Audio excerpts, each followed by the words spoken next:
오늘 하나님의 택함을 받은 자니 성경 구절에 나와 있는 이 구절 내용인데요. 이 내용을 제가 제목으로 택한 이유는 이 오늘 우리가 읽었던 본문이 좀 난해해요. 성경에 난해하지 않은 것도 없고 또 중요하지 않은 것도 없지만 오늘 특히나 굉장히 난해합니다. 오늘 난해한 이유는 예수님께서 변화산이라고 하는 산상에 올라가셔서 변화되신 이야기고요. 그리고 난 다음에 예수님께서 거기서 이제 모세와 엘리야와 대화하시고 내려오시는 장면, 그리고 내려오시자마자 귀신 들린 아이를 치유하시는데 굉장히 예수님께서 날카롭게 제자들과 거기 있는 무리들 책망하시는 모습이 나타납니다. 제가 그것을 보면서 뭐 본문이 대체 이렇게 잡히면 제목을 뭘로 잡아야 되나 고민을 하다가 결국 이 본문은 계속해서 지금까지 우리가 봤지만 앞에 부분에서 연결되어지는 거예요.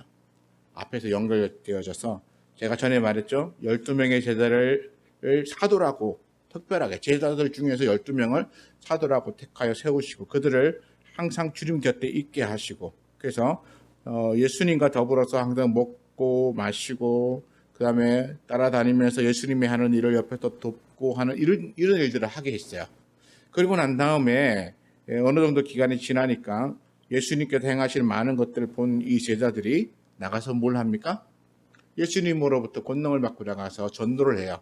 또 귀신도 쫓아내요. 그리고 병든 자도 치유해요. 그리고 그 경험을 하고 돌아와서 막 이렇게 자랑스럽게 얘기하는 이 제자들에게 그 다음에는 이제 본격적으로 이제 사명을 주십니다. 뭘 주죠? 오병이어 기적에 나오는 너희가 떡을 주라. 여기 있는 많은 사람들이 지금 굶주려 있는데 이 사람들에게 너희 가서 먹을 걸 주라. 근데 제자들에게는 아무것도 없었죠. 제자가 그 제자 중 한 명이 가서 그 무리 중에 한 아이에게서 가지고 온 떡 5개와 물고기 2마리. 아이가 가지고 온 도시락이니까 뭐가 대단한 것이겠습니까? 그저 아이가 먹을 수 있는 작은 떡 5개 그리고 작은 물고기 2마리 뭐 이 정도에 해당될 거라고 우리는 추정해 보죠. 그런데 그걸 가지고 예수님께 가지고 와서 이것이 과연 이 많은 사람들에게 뭐 어떻게 되겠습니까? 했더니 예수님께서 하나님께 기도하시고 주시면서 뭘 하셨냐면 예수님께서 제자들에게 내가 이 아무것도 없는 데서 이 많은 사람들을 위하여 먹을 것을 주는 것을 보여주셨어요. 그러니까 내가 하는 것을 봐라. 그렇게 말씀하셨어요. 그리고 난 다음에 너희도 그렇게 하라. 이걸 가르쳐 주신 거예요. 내가 이 많은 사람들에게 먹을 것을 나누어 줄 때에 어떻게 하는지 봐라. 그때 그 물고기 떡 5개 물고기 2마리를 가지고 하늘을 향해서 축사하시고 다시 말해서 하나님 아버지께 보여드리고 그리고 이것으로 이 많은 사람들에게 어떻게 먹이겠습니까? 라고 하나님께 질문하죠.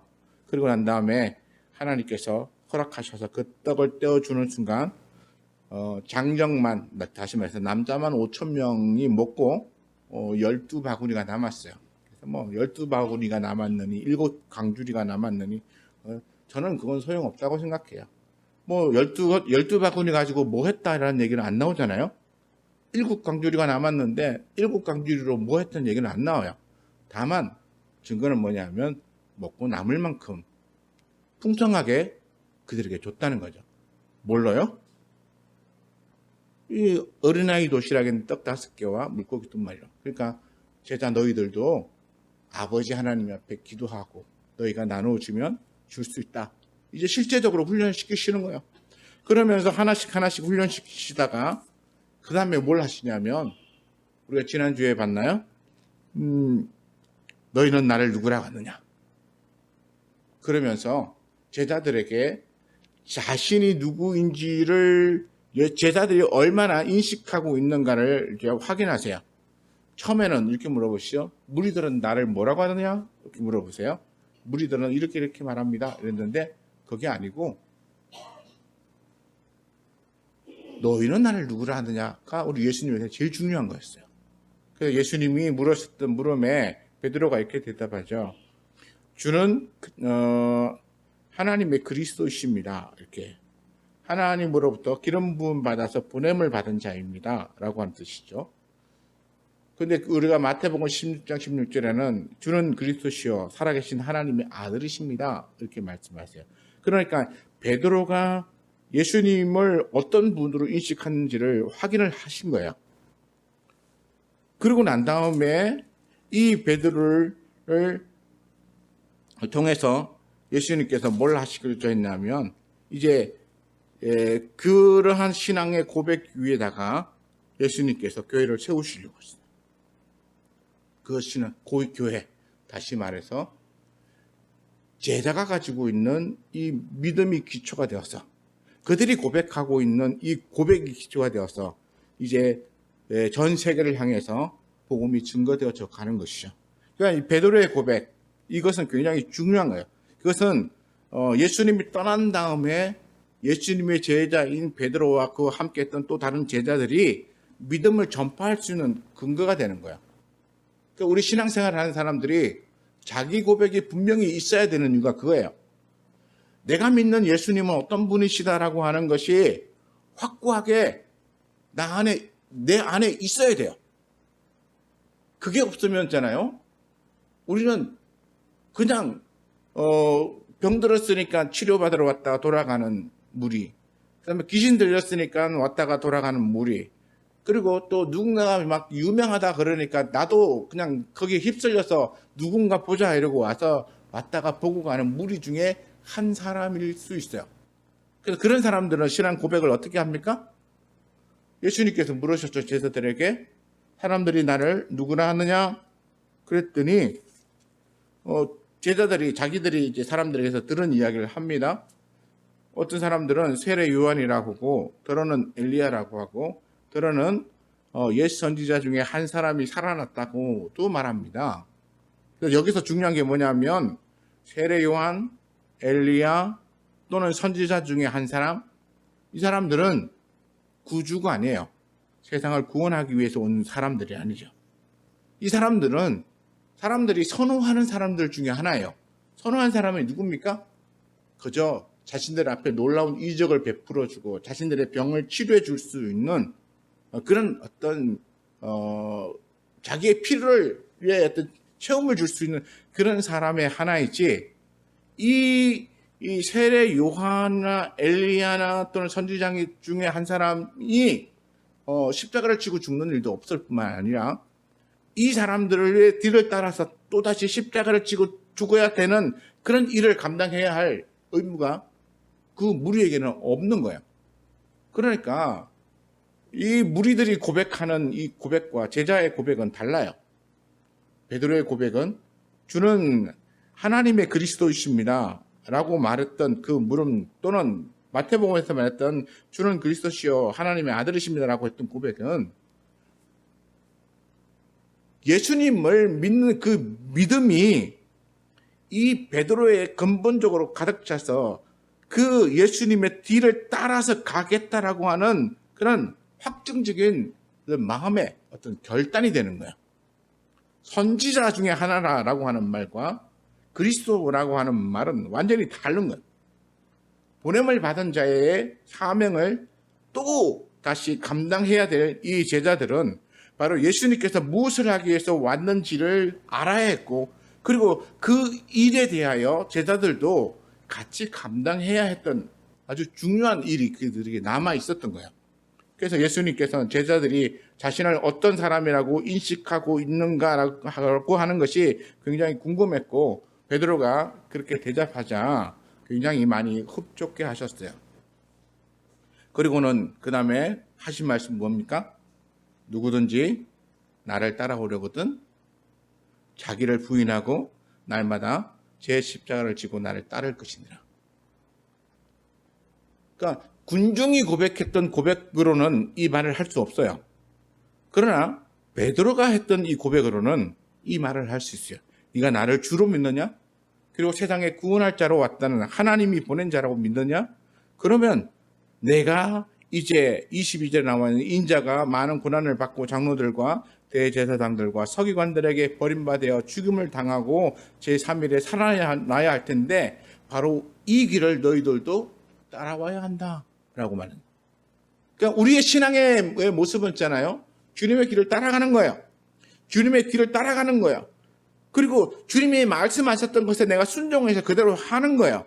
이게 우리의 신앙이에요. 만약 내가 주님의 길을 따라가지도 않고 주님이 말씀하신 것에 순종하지도 않는다면 그게 나와 상관없는 것이라고 생각한다면 나는 신앙인이 아니에요. 그리스도인이 아니에요. 우리는 누구에게 속합니까? 예수님이 먼저 물었던 무리가 나를 누구라고 하느냐? 말했던 그 무리에 속하는 사람 중에 하나이지 우리는 제자 중에 속하는 하나가 될 수 없는 것입니다. 우리가 제자라면 정말 주님의 그 가신 길을 따라 아무든지 나를 따라오려거든 자기를 부인하고 날마다 제 십자가를 지고 나를 따를 것이니라 라고 했던 이 말에 순종할 수 있어야 되고요. 그리고 예수님이 그 뒤를 이어서 누구든지 제 목숨을 구원하고자 하면 이럴 것이요 누구든지 나를 위하여 제 목숨을 잃으면 구원하리라 이렇게 말합니다. 이게 굉장히 중요하죠. 이 말의 의미는 우리가 많이 들었잖아요. 우리가 주님을 위해서 버리면 우린 주 안에서 다시 부활함으로써 생명을 얻잖아요. 그런데 내가 주를 위하여 죽는 것을 포기하면 내가 주 안에서 다시 부활하는 일이 없는 거예요. 그러니까 누구든지 제 목숨을 구원하고자 하여서 나를 위하여 같이 죽으려고 하는 일에 참여하지 않으면 그 사람은 부활에 동참할 수 없는데 그런데 누구든지 나를 위하여 죽겠다고 같이 십자가를 지고 죽음에 참여하면 나중에 예수님의 부활하실 때에 그 부활에 동참한다는 얘기예요. 그렇기 때문에 우리는 예수님의 그 부활에 동참하기 위해서라면 우리는 먼저 선행해야 될 게 주를 위하여 먼저 죽는 거예요. 주를 위하여 먼저 죽는 게 선행이 돼야 그 다음에 부활하는 거예요. 내가 죽지도 않았는데 어떻게 부활합니까? 그러니까 먼저 죽어야 되는 거예요. 그렇기 때문에 우리는 예수님과 예수님의 말을 부끄러워하지 않고 기꺼이 그를 위해 죽겠다는 마음으로 그렇게 살기를 원해야 된다는 것이죠. 이 말씀을 하셨어요. 그리고 난 다음에 오늘 본문으로 넘어옵니다. 오늘 본문에는 변화산상에 올라가셨는데 거기서 어떤 일이 벌어졌냐면 예수님의 용모가 변하셨어요. 두 번째로 뭐가 벌어졌냐면 모세와 엘리야가 나타나서 예수님과 대화하셨어요.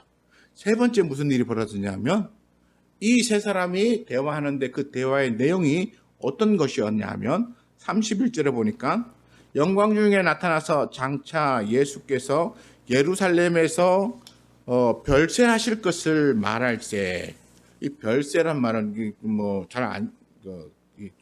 우리가 일상적으로 쓰진 않죠. 높은 분이 돌아가시면 별세라고 하는데 예수님께서 죽으실 것에 대하여 이야기할 때 이렇게 말합니다. 그러니까 예수님의 죽으심에 대한 것을 이야기하는 거예요. 그래서 22절에 보면 인자가 많은 고난을 받고 장로들과 대제사장들과 서기관들에게 버림받아 죽임을 당하고 이렇게 나왔던 내용을 지금 31절에 예수님께서 모세와 엘리야와 더불어서 또 얘기하고 계시는 거예요. 그러면 여기서 무엇을 볼 수 있냐면 예수님께서 제자들에게 자신의 죽음에 대해서 이게 언지하고 오셨는데 이게 산에 올라가서 기도하시다가 모세와 엘리야를 만나서 더 구체적으로 얘기하시는 거예요. 더 구체적으로 얘기하시는 거예요. 그래서 31절에 보면 영광 중에 나타나라고 하는 이 단어가 있어요. 영광 중에 나타나. 이 영광 중에 나타났다고 하면 우리는 보통 무슨 빛이 이렇게 막 비치고 막 이런 거 생각하잖아요. 빛이 비쳐도 영광이라고 우리는 말할 수 있어요. 근데 이 영광은 저는 하나님의 영광이라고 생각해요. 하나님께서 이들의 모인 이 자리에 하나님의 영광을 비춰주신 거예요. 그리고 하나님의 영광이 비춰진 그곳에 예수님과 모세와 엘리야가 예수님의 죽으시는 그 사건에 대해서 이야기하고 있어요. 좀 더 구체적으로. 그러면 이게 우리가 일상적으로 생각해 보면 뭐가 들었냐면, 그전에는 우리가 뭐 해볼까? 이번에 우리 뭐 계획을 한번 세워봐야지. 그리고 일을 이렇게 준비해가지고 그래 이렇게 하면 좋겠다 저렇게 하면 좋겠다 하고 일을 좀 진행해 오다가 우리가 결정적으로 그것을 확고하게 뭔가 딱 결단을 내야 될 순간이 딱 오면 본격적으로 그 일에 돌입하게 되죠. 본격적으로. 아마도 이 변화산상에 나타난 이 모습이라고 말해지는 이 부분에 가서 예수님께서 본격적으로 죽음에 관한 일을 실행하시려고 하는 최종적인 어떤 점검의 단계에 도달하지 않았나. 그래서 모세와 엘리야가 더불어 와서 예수님의 죽으심에 대하여 이제 이야기하는 거야. 그리고 앞으로 무슨 일이 일어날지에 대해서도 이야기하는 거야. 그리고 예수님은 그렇게 심각한 일에 대하여 이야기하고 계셨던 거예요. 그래서 저는 이 부분에 대해서 뭐라고 생각했냐면, 이제 목표점에 다가왔다. 그렇잖아요. 우리가 뭐 시험을 쳐도 시험을 1년 동안 준비하지만, 그러나 시험 일주일 남겨놓고부터는 우리가 본격적으로 막 긴장하고, 막 그러잖아요. 예수님이 어떤 면에서는 그런 시점에 왔다. 3년 동안 공생애로 준비해 오셨지만, 그러나 이제 한 일주일 정도 남은 이 시간을 두고 예수님께서 본격적으로 그 길을 가려고 하는 일이 지금 진행되고 있다는 것입니다. 그래서 목표점에 도달하기 직전에 긴장감이 여기서 나타나고 있어요. 그 긴장감, 그 어떤 모습이냐면, 이제 예수님께서 베드로와 요한과 야고보를 데리고 산으로 올라가서 기도하셨습니다. 기도하실 때 이게 그의 용모가 변화됐어요. 용모가. 그리고 모세와 엘리야가 나타났습니다. 그리고 이제 죽음에 대해서 얘기합니다. 이게 뭐냐면 예수님이 이제 자기의 실체를 제자들에게 본격적으로 이제 보여주시는 거예요. 내가 누구있고 내가 무엇을 하기 위해서 왔고 하는 사실에 대하여 본격적으로 보여주기 시작하는 거예요. 그리고 난 다음에 예수님이 이런 것을 다 마칠 때쯤 되어져서 구름이 나타나서 그들을 덮고 그 속에서 뭐라고 하냐면 이는 내 사랑하는 아들이요 이렇게 말씀하시거든요. 너희는 저의 말을 들을지어다 이렇게 말씀해요. 그러면서 구름 속에서 나타나서 이렇게 말씀하시는 이 음성은 뭐냐면 바로 하나님의 음성이에요. 이 모습을 우리가 한번 생각해보면 여기 어디에 나타나냐면 예수님께서 세례 받으실 때에 한 번 나타나거든요. 세례 받으실 때 예수님께서 이렇게 세례 요한에 의해서 세례를 받고 물속에서 올라오실 때에 하늘로부터 성령이 비둘기처럼 그 머리 위에 임하시고 그리고 하늘에서부터 소리가 나서 이는 내 사랑하는 아들이다 라고 말씀하셨죠. 그때 한 번 있고 지금 또 한 번 나타난 거야. 그러면서 예수님이 누구인지를 분명하게 보여주고 계시는 거야. 예수님이 누구인지 그것을 보여주고 계신 이유는 뭘까요? 이제는 예수님이 무엇을 해야 하는지가 분명해졌다는 것이고 그 시간이 가까워졌다는 것입니다. 또 이렇게 예수님이 누구이신지 그 실체를 이 제자들 앞에서 보여줬다는 의미는 이제 제자들에게 자신을 알릴 뿐만 아니라 베드로가 고백했던 그 고백이 진실한 고백이고 사실이었다는 사실을 인정해 주는 거예요. 그러니까 베드로가 고백했던 그 고백을 우리는 다시 한번 여기서 확인받고 있는 것을 봄으로써 베드로가 자신이 그렇게 느꼈고 깨달았고 또는 성령을 통하여서 알게 되었고 이런 것들에 대해서 말했지만 그러나 예수님의 그 하나님의 아들로서의 실체에 대해서 눈으로 이렇게 그 현상을 본 적은 없잖아요. 하나님 앞에 서 있는 모습이라든가 또 하나님과 더불어 있는 모습이라든가 또는 천국에 계셨던 모습이라든가 이런 건 본 적이 없어요. 그런데 예수님이 그동안 말씀하시거나 행동하시거나 보여줬던 모든 사역을 통해서 볼 때에 베드로가 우리 예수님, 내가 따르는 이 예수님은 하나님의 아들이시고 그리스도다라고 하는 사실을 그가 깨달았던 거예요. 근데 그 깨달음에 대하여 이 변화산상에서 실체로 보여주시는 거예요. 눈으로 볼 수 있게. 이런 경험을 우리도 했으면 참 좋겠어요. 그러면 더 확실하게 믿을 수 있을 것 같아서 참 좋을 것 같은데, 우리에게는 그런 거 없지만, 대신 우리 성경이 있잖아요. 이런 많은 일들이 기록된 성경이 있기 때문에, 이 성경을 통하여서 우리는 깨달아갑니다. 그러면 이것이 무엇이냐? 이제는 자신의 죽음에 관한 것과 십자가를 지는 이 일을 본격적으로 진행하시겠다라고 하는 예수님의 선언이에요. 그동안은 30세 이전 시간에는 아무런 언급도 없이 그냥 사셨어요. 그러나 30세부터 3년 동안은 이제 하나님 나라의 복음을 전파하고 병든 자도 치유하고 귀신도 쫓아내고 죽은 자도 살리고 하시면서 하나님이 맡기신 사역들을 조금씩 감당하시면서 오셨어요. 그리고는 그동안은 뭐라고 하셨냐면 자신이 누구인지에 대해서 제자들에게 또 그렇게 속 시원하게 얘기한 적이 별로 없어요. 그리고 또 귀신이 막 뭐라 그러죠? 귀신이 당신은 하나님의 지극히 높으신 자입니다. 하나님의 아들입니다. 그러면 귀신을 향해서 꾸짖어 마시고 잠잠하라 이렇게 말하면서 자신의 신분이 드러나는 것을 그렇게 원하지 않으셨어요. 그런데 예수님께서 이제는 제자들 앞에 자신의 모습을 드러내셨어요. 그리고 이제 본격적으로 제자들과 함께 그 길을 가기를 원하십니다. 그럴 때에 딱 그 활용점점이라고 하죠. 용의 그림에다가 눈동자를 하나 탁 찍으면 그 다음에 어떻게 됩니까? 그 용이 살아서 이렇게 확 하늘로 승천했다. 이런 얘기가 있는 그 바로 활용점점인 것처럼 이 하나님께서 이 예수님을 향하여서 구름 속에서 이렇게 말씀하신 것이 저는 활용점점이라고 생각해요. 구름 속에서 소리가 났으되 이는 나의 아들 곧 택함을 받은 자니 너희는 그의 말을 들으라. 그가 하는 말이 이제는 하나님의 아들로서 너희에게 이르는 말이고 그리고 그가 너희에게 이제까지 일러줬던 말을 들으라. 그러니까 그게 들으라는 말은 그냥 귀로 들으라는 얘기가 아니고요. 듣고 순종하라는 거예요. 그동안 보여주고 그동안 가르쳐줬던 그 모든 것을 너희가 순종하라라고 하는 거예요. 그 순종을 통하여서 이 제자들이 본격적으로 자신들의 사역의 길에 들어가는 거예요. 그래서 예수님께서는 이제 이 놀라운 과정, 그리고 최종적으로 이제 하나님께서부터 온 이 모세와 엘리야를 통하여 이 죽음에 관하여 이야기하고 그리고 제자들에게는 잠잠하라 얘기하고 난 다음에 산에서 내려오셨습니다. 근데 문제는 뭐냐 하면 여기까지는 참 좋았어요. 여기까지는 좋았어요. 그런데 산에서 내려오시는데 문제가 생겼어요. 이제 37절에 보면 이튿날 거기서 하룻밤을 지내셨어요. 그리고 이튿날 산에서 내려오십니다. 그랬더니 사람들의 큰 무리가 예수님을 맞았어요.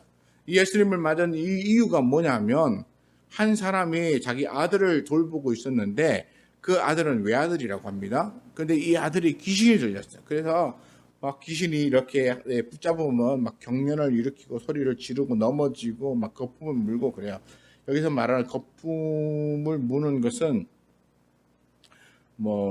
이게 좀 다른 어떤 질병에 해당되는 것 같은데요. 어쨌든 귀신 들렸다고 그래서 제자들에게 쫓아달라고 얘기했어요. 그랬더니 제자들이 못 쫓았다고 막 예수님에게 하소연하면서 당신의 제자들도 너희 쫓지 못하더이다 라고 말했을 때에 예수님께서 41절에 뭐라고 말씀하시냐면 믿음이 없고 패역한 세대요. 내가 얼마나 너희와 함께 있으며 너희에게 참으리요. 이렇게 말해요. 굉장히 예수님께서 화가 나셨어요. 그리고 이 꾸지람은 대단한 어떤 진노에 가까운 어떤 말씀이라고 저는 생각해요. 왜 갑자기 예수님께서 병든 자 치유하는 일에 갑자기 이렇게 화를 내실까? 그렇죠? 예수님이 그동안 병자 한두 명 보셨습니까? 귀신 들린 사람 한두 명 보셨습니까? 내 아들 살려달라, 내 딸 살려달라 그런 사람 한두 명 봤습니까? 우리 예수님께서는 수없이 많은 딸들과 아들들 살리고 병든 자도 살리고 심지어 38년 된 병자도 살리고 죽은 자도 살려내시고 귀신 들려서 소리치는 사람도 다 귀신 쫓아내고 온전케 고치셨어요. 그런데 갑자기 느닷없이 자기의 아들이 지금 귀신 들려서 막 넘어졌다가 일어났다가 하는 이것을 당신의 제자들은 못하더이다라고 와서 예수님에게 이 하소연하는 이 사람을 향해서 믿음이 없고 패역한 세대야, 내가 얼마나 너희와 함께 있으며 너희에게 참으리요 라고 말하면서 이렇게 막 꾸지람과 책망하시면서 이 일을 하실까요? 저는 이 대목이 지금 예수님의 지금 현재 상황에 놓여져 있는 굉장히 그 긴장감, 그리고 예수님이 가지고 있는 또 긴박감, 그리고 또 어떤 면에서는 제자들과 이 무리에 대한 어떤 답답함, 이런 것들을 표현한다고 생각해요. 이게 무슨 말이냐면 지금 예수님께서 이미 베드로가 말할 때에 주는 하나님의 그리스도십니다라고 대답한 다음에 내가 죽어야 할 일에 대해서 너에게 말하겠다 이러고 이미 한번 얘기하셨잖아요. 그리고 변화산상에 올라가서 하룻밤 기도하고 내려오실 때에도 거기서도 모세와 엘리야와 더불어 자신의 죽음에 대해서 이야기하고 내려오셨어요. 그리고 오늘 읽은 이 성경에는 없지만 마가복음 9장에 가면 어떻게 나오냐면 그들이 산에서 내려올 때 예수께서 경고하시되 인자가 죽은 자 가운데서 살아날 때까지는 본 것을 아무에게도 이루지 말라 이렇게 말씀하셨어요. 다시 말해서 인자가 죽었다가 살아나야 되는 일이 있는데 그 일을 향해서 자신이 간다는 거예요. 그때까지는 너희는 아무 말도 하지 말라. 그러니까 예수님께서는 지금 계속해서 자신의 죽음과 관계된 이야기와 또는 그런 이야기들을 하면서 제자들에게 자신에게 일어났던 이 일에 대하여 경고하시면서 내려오셨어요. 그렇다면 예수님의 심정은 어떨까요? 죽음을 향해 가야만 하는 이 예수님의 심정은 매우 힘들었을 거예요. 그리고 또 이제 내가 이곳을 떠나서 아버지 하나님께로 가야 된다라고 하는 그런 이 날짜가 이제 확정이 된 거예요. 이제 그러고 나니까 그 기간이 얼마 남지 않은 거예요. 그러니까 내가 얼마나 너희와 함께 있으며라고 예수님 말씀입니다.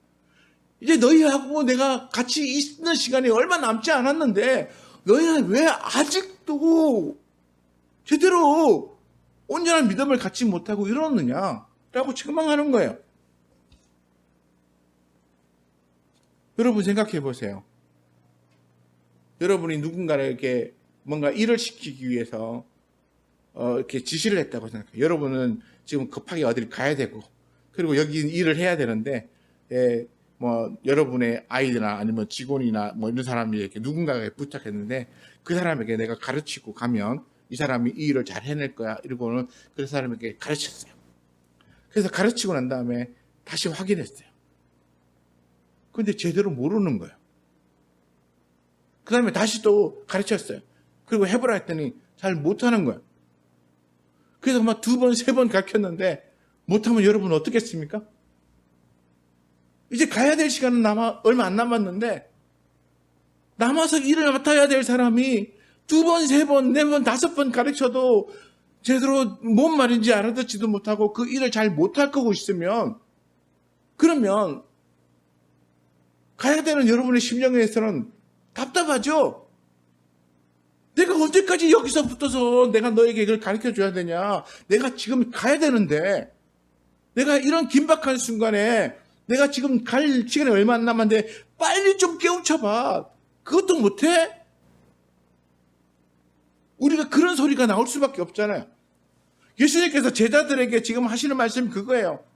너희가 나를 하나님의 아들로 믿고 그리고 하나님 앞에 기도해서 이런 문제를 해결하고 있는 것을 수없이 보여줬는데 왜 너희들은 아직도 그걸 못하느냐. 그리고 이 많은 군중들 중에 이 한 사람이 왔지만 이 무리를 향해서도 같이 하신 말씀이에요. 그동안 수많은 병든 자를 치유했잖아요. 귀신도 쫓아줬잖아요. 그 많은 일을 했는데 왜 이 무리들은 예수님과 예수님의 제자들을 향한 믿음이 없는지, 그것도 문제인 거죠. 예수님을 향한 믿음만 문제가 아니고 지금 이렇게 말하는 이 아이의 아버지는 예수님의 제자들에 대한 믿음이 없는 거예요. 당신의 제자들도 못하더이라. 여기 보면 예수님께서 믿음이 없고 패역한 세대여라고 말하고 있습니다. 이 패역했다는 단어가 우리 생소하잖아요. 많이 쓰긴 쓰지만 그러나 의미가 세세한 거 잘 모르고 쓸 때가 너무 많아요. 근데 이게 패역하다는 말은 무슨 뜻이냐면 제가 사전을 찾아보니까 사람으로서 마땅히 하여야 할 도리에 어긋나고 순리를 거스르는 것을 패역한다. 그러니까 가르쳐줬으면 가르쳐준 대로 잘 해야 되는데 가르침을 받고도 잘 못하고 그 다음에 내가 이 정도 가르쳐줬으면 너는 이 정도 배워야 되는데 왜 모르느냐 이런 것이죠. 그리고 이 단어에 대해서 공동 번역에 보니까 이렇게 나와요. 왜 이다지도 믿음이 없고 삐뚤어졌느냐 이렇게 표현해요. 삐뚤어지다 이렇게 표현했더라고요. 그러면 뭐야? 패역하다와 삐뚤어지다는 뭐지? 같은 건가? 그래서 또 이것도 찾아봤죠. 그때는 삐뚤어지다라고 하는 것은 올바르지 않고 비꼬이다. 또는 이렇게 내가 글씨를 작게 썼더니 잘 안 보이네요. 반듯하지 못하고 한쪽으로 기울어져 있다. 뭐 이런 뜻이거든요. 그러니까 마음이 반듯하지 못한 거예요. 온전하지 못하는 거예요. 하나님 앞에서 또는 예수님 앞에서 또는 제자들과 함께 있으면서 그들의 믿음이 올바르지 못하다는 거예요. 삐뚤어져 있다는 거예요. 정확하게 하나님을 향한 바른 믿음을 채우고 그리고 하나님을 향해서 그 믿음의 고백을 통하여 이 일을 이루어져야 되는데 마음이 삐뚤어져 있다는 거예요. 아마 이 귀신 들린 아이의 아버지는 자신의 아들이 치유받는 것에만 신경 쓴 거예요. 오직 그거에만 관심이 있는 거죠. 제자들이 무엇을 하기를 원하는지에 대해서 관심이 없었던 거예요. 그저 내 아이 치료함을 받는 것으로 만족한 거예요. 우리가 귀신 들린 아이를 치유하는 우리 예수님의 치유 사역의 목표가 무엇인지를 분명히 알아야 돼요. 많은 사람들은 뭐 귀신 쫓아내고 이러면 나오니까 놀랍다 이러고 하나님께 영광 돌리고 막 박수치고 이러고 또 병든 자 고치고 이러면 막 좋아하고 막 그러는데 우리 성경에 나타나 있는 예수님이 치유하는 치유 사역의 목적이 무엇인지를 우리가 잊어버리면 있잖아요. 우리는 그저 병 고침 받고 돌아가는 것 외에는 아무것도 우리가 얻는 것이 없어요. 그래서 군중들은 이 무리들은 예수님을 향해서 세례 요한이다, 엘리야다 또는 옛 선지자 중에 한 명이다라고 말했던 그 고백이 나올 수밖에 없었어요. 왜냐하면 그저 치유받고 돌아가는 것이 그들에게 목적이었어요. 그들은 그저 자신들이 얻고자 하는 걸 얻고 돌아가는 게 목적이었어요. 그들에게서는 절대로 뭐가 나올 수 없었냐면 주는 그리스도시요 하나님의 아들이십니다라고 하는 고백이 나올 수가 없었어요. 왜냐하면 예수님이 왜 병든 자를 고쳐주는지에 대해서 이해를 못했기 때문에 왜 귀신 들린 자의 귀신을 쫓아내고 그 사람을 온전케 만드는지에 대해서 이해를 못했기 때문이죠. 왜 죽은 자도 살려내시면서 그런 놀라운 일을 벌이고 계시는지에 대해서 이해를 못했기 때문에 벌어진 일이에요. 그들이 무엇을 이해해야 합니까?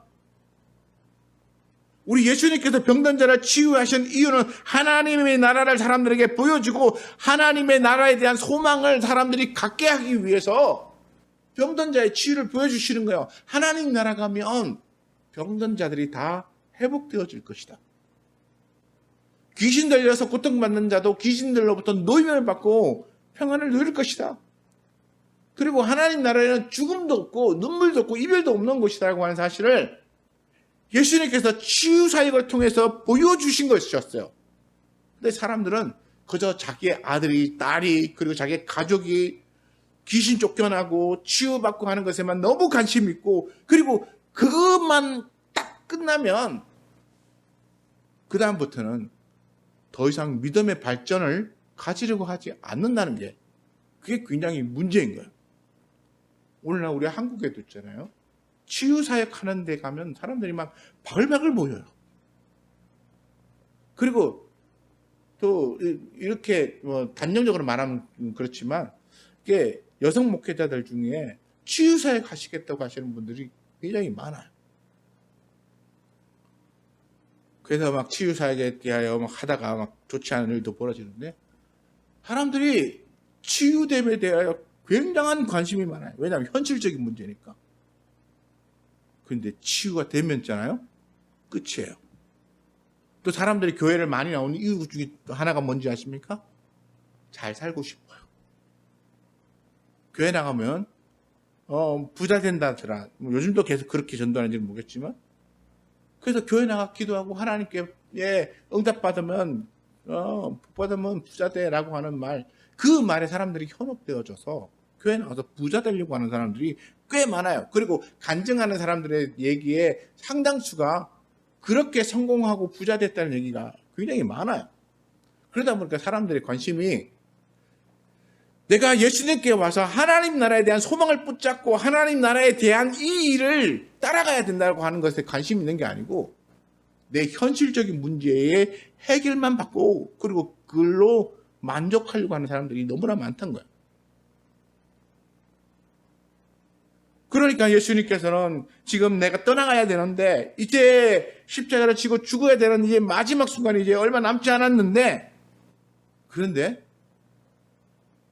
제자들이나 또는 여기 따라오는 군중이나 관심은 그저 딴 데 있는 거예요. 내 아들 치유 못 받았다고 당신의 제자들이 막 엉터리라고 막 이 사람이 소동을 부는 거예요. 소동을. 여기 보면 그냥 별로 그렇게 무슨 표현이 안 나타나 있는데요. 근데 제가 공동 번역을 보니까 이렇게 나와 있어요. 40절에 그래서 선생님의 제자들에게 악령을 쫓아달라고 했지만 쫓아내지 못했습니다 하고 소리를 쳤다. 예수께서는 이 세대가 왜 이다지도 믿음이 없고 삐뚤어졌을까? 내가 언제까지 너희와 함께 살며 이 성화를 받아야 한단 말이냐? 이렇게 말씀. 여기는 성화 이렇게 말씀해요. 성화. 그러니까 내가 너희들로부터 나타나는 이런 성화를 언제까지 받아야 하느냐라고 말씀하시는 거예요.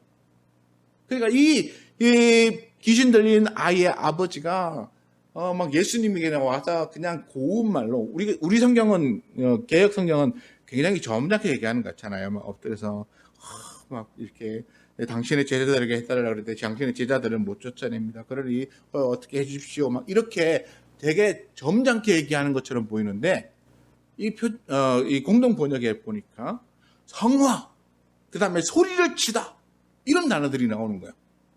막 와서 막 소리치는 거야. 막 와서 아니 말이야 당신의 제자에게 내가 귀신 쫓아달라고 했는데 왜 당신의 제자들은 귀신을 못 쫓아내는 거예요? 막 이러면서 예수님에게 막 따지고 막 이렇게 대드는 이런 거 성화라고 그러잖아요.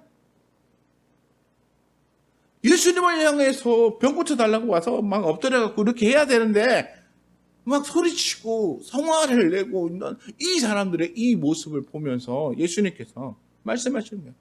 내가 언제까지 너희와 함께 있겠냐? 너희는 왜 이다지도 너희 마음을 바르게 사용하지 못하느냐?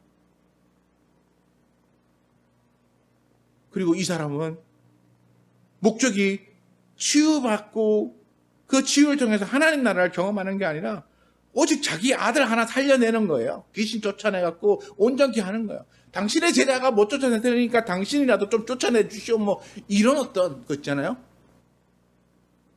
그런 거 있죠. 뭐 사람들이 잘해주면 있잖아요. 처음에는 고맙습니다 막 이러는데 그게 좀 쌓이면 있잖아요. 그 다음부터 안 해줘. 왜 안 해줘? 사람들이 막 당연히 받아야 될 것처럼 막 이렇게 대드는 사람들인데 아마도 이 사람이 그런 사람 중에 하나가 아닐까 추정해봐요. 왜냐하면 소리치며 성화를 부리는 이 모습을 보면 당연히 당신의 제자들이 귀신도 쫓아내는데 당신은 뭐냐? 정말 제자를 가르쳤냐? 아마 그런 정도의 어떤 성화가 아니었을까라고 생각이 되어져요. 자, 우리가 생각해 봅시다. 제자들만 예수님의 가르침을 대로 귀신을 쫓아내야 됩니까? 예수님의 말씀을 듣기 위하여 온 무리 중에 한 사람은 똑같이 예수님의 제자들처럼 그렇게 귀신을 쫓아내는 일을 할 수 없는 건가요? 이 제자 중에 한 사람만 특정이 정해져 있는 것이고 이 무리 중에 있는 이 사람들은 그런 일에 배제되어져 있는 사람인가요? 아니죠.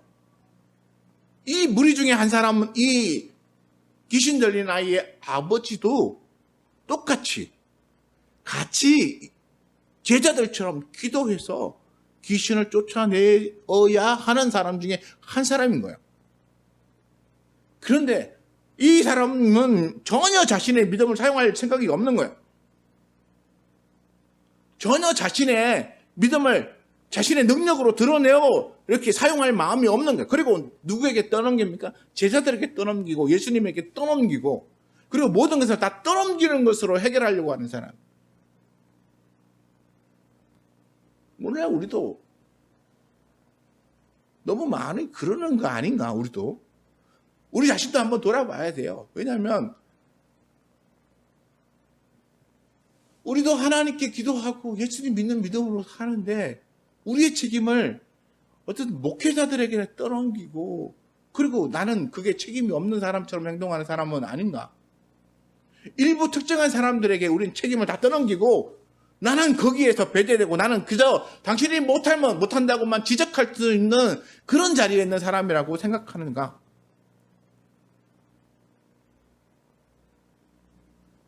여기 있는 무리나 제자나 다 똑같아요. 다시 말해서 예수님은 보여주셨어요. 그리고 예수님은 제자들을 어떻게 부르셨습니까? 12명만 부르신 게 아니죠. 예수님은 제자들은 다 예수님의 말씀 들은 사람들 다 제자들인 거예요. 그러면 이 사람은 누굽니까? 귀신 들린 아이의 아버지? 그럼 제자 중에 한 명이에요. 그런데 자기는 아무것도 아닌 거예요. 자기는 그게 책임이 없다고 생각하는 거예요. 자기는 그걸 행해야 될 의무가 없다고 생각하는 거예요. 자기는 그저 귀신 들림에 들리는 아이만 고침받고 돌아가면 끝이라고 생각하는 거예요. 오늘날 우리가 이런 패역한 세대에 살아요. 많은 성도들이 교회에 와 있지만 자신을 제자라고 생각하고 자신들이 해야 될 의무가 성경 말씀에 기록되어져 있는 예수님의 모든 말씀이라고 하는 사실에 대하여 생각하지 않고 그저 구원받고 기도해서 응답받는 것만 자신이 받아야 될 거라고 생각하고 그렇게 신앙생활을 하는 사람들이 너무나 많다는 거예요. 예수님께서는 지금 이 수많은 사람들을 위하여 죽기 위해서 지금 죽음의 길을 가야 되는데 그런데 그걸 받아서 그걸 실행해야 될 사람들은 그거에 대하여 생각하지도 않고 자기의 것이라고 여기지도 않고 그저 자기는 자기 이익만 얻고 돌아가면 끝이라고 생각하는 사람들이 너무나 많기 때문에 예수님께서는 이들을 향해서 이렇게 진노해서 책망하실 수밖에 없었다고 생각해요. 오늘 우리 교회는 여러분들이 다 예수님의 제자예요. 제 제자가 아니에요. 저도 여러분에게 말씀을 전하는 가르침을 주는 수 있지만 그러나 우리는 최종적으로 다 우리 예수님의 제자예요. 성경에 기록되어져 있는 말씀을 듣는 모든 사람들은 다 예수님의 제자예요. 그러면 목회자인 제가 할 수 있는 부분의 일을 할 수 있어요. 그럼 우리 성도들도 여러분들이 해야 할 일을 해야 하는 거예요. 같은 믿음으로 같은 길을 가는 거예요. 다만 여기서 하는 역할이 조금 다를 뿐이지 같은 거예요. 그리고 여러분 스스로가 제자라고 한 사실에 대하여 분명히 인식하고 나도 기도하면 그리고 나도 기도하여 순종하면 우리 주님이 말씀하시는 것을 행할 수 있고 그리고 내가 그 일을 행해야 될 사람이다라고 하는 사실에 대해서 깨달아야 되는 거예요. 그러니까 십자가를 지고 나를 따르라니까 저 목사님하고 전도사님하고 저기 간사님을 따라가야지. 나는 십자가 내가 무슨 십자가를 져? 이러는 순간 예수님하고는 이별이에요. 어떤 사람이 되어야 합니까? 제 십자가를 지고 따라가는 사람. 예수님이 말씀하신 거, 예수님이 하라고 하신 거 다 하는 사람이 되어야 우리는 예수님을 따라가는 그리스도인이고 제자인 거예요. 오늘 우리가 보면서 예수님은 이런 긴박감으로 사람들을 대하는데 우리 그 말씀을 듣는 우리는 전혀 긴장감 없이 나만 생각하는 신앙으로 살아간다면 우리 주님은 하늘에서도 지금 하나님 곁에서도 아마 이런 심정으로 답답해 하실 거라고 생각합니다. 오늘 우리 교회는 우리 교회 성도 여러분들은 그래 나도 내 십자가를 지고 따라가야 될 예수님의 제자라는 사실을 분명히 기억하시고 그리고 믿음으로 살아가시고 그래서 하나님을 기쁘게 여기시는 영광 돌리시는 저와 여러분 되시기를 축원합니다. 기도하겠습니다.